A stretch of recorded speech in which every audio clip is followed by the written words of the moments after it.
Assalamualaikum warahmatullahi wabarakatuh. Kembali lagi bersama Ibu Satuna Sana di channel Mimi Kece.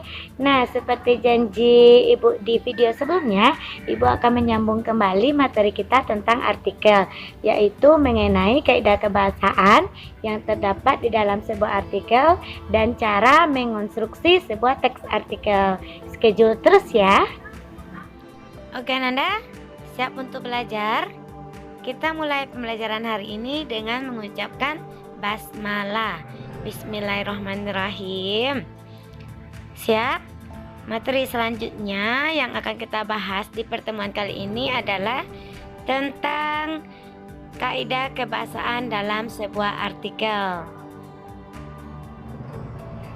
Dalam sebuah artikel itu, kita dapat menemukan sebuah kata rujukan. Nah, kata rujukan di sini maksudnya adalah kata ganti yang menunjuk pada kata yang sudah digunakan sebelumnya. Kata rujukan ini terbagi atas 3. Yang pertama adalah kata rujukan benda. Contoh, ini, itu, tersebut. Misal ya Ananda, dalam artikel itu kita membahas tentang sampah. Nah, saat kita menjelaskan tentang sampah, sampah merupakan bla bla bla bla bla.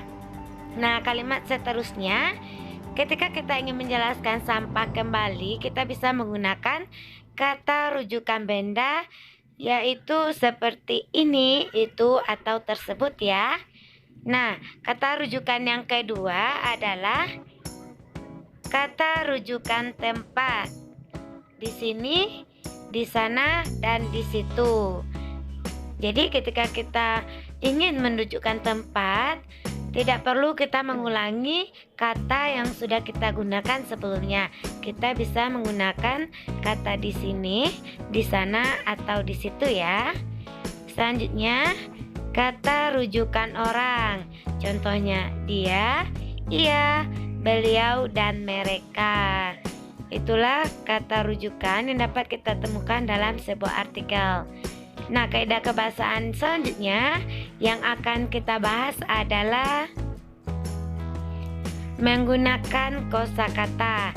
Nah, kosakata ini maksudnya adalah keseluruhan kata, pembendaharaan kata, atau istilah yang mengacu pada konsep-konsep tertentu yang dimiliki oleh seseorang. Yang ketiga, menggunakan konjungsi. Konjungsi ini maksudnya sebuah kata yang menghubungkan antara kata, frasa, klausa, dan kalimat. Konjungsi yang biasanya terdapat dalam artikel itu terbagi atas 2 ya Ananda. Yang pertama adalah konjungsi kronologis. Contohnya, pertama, kedua, kemudian, dan berikutnya. Nah, konjungsi yang kedua adalah konjungsi kausalitas.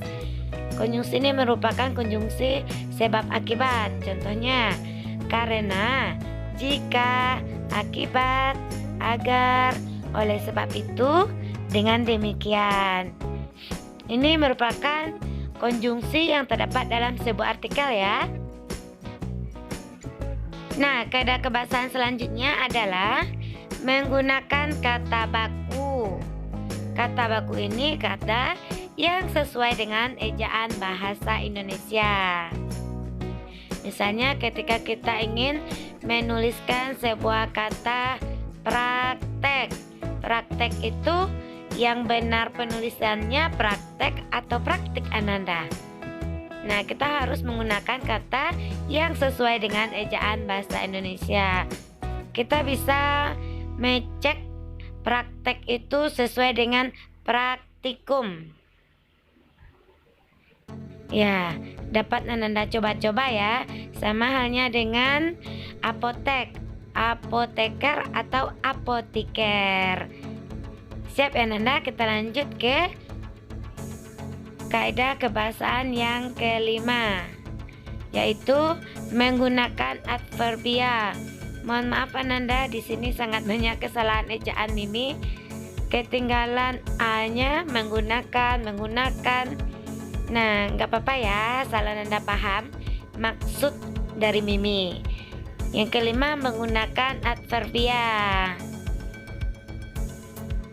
Adverbia itu kata yang memberikan keterangan terhadap verba, adjektiva, dan nomina. Adverbia yang sering digunakan adalah adverbia frekuensi seperti jarang, kadang-kadang, sekali, dan 2 kali atau lain-lainnya. Nah, oke. Itulah tadi kaidah kebahasaan yang terdapat dalam sebuah teks artikel. Selanjutnya adalah mengonstruksi teks artikel. Untuk mengonstruksi teks artikel ini, kita bisa menggunakan beberapa pola. Pola yang dapat kita gunakan itu ada 5 ya Ananda. Oke, pola yang pertama yang dapat kita gunakan adalah pola pemecahan topik. Maksudnya di sini memecahkan topik yang berada dalam lingkup yang ditembakkan menjadi subtopik atau bagian-bagian yang lebih kecil dan sempit, kemudian menganalisis masing-masingnya. Pola kedua adalah pola masalah dan pemecahannya. Mengemukakan masalah yang masih berada dalam lingkup pokok bahasan yang ditembakkan dengan jelas.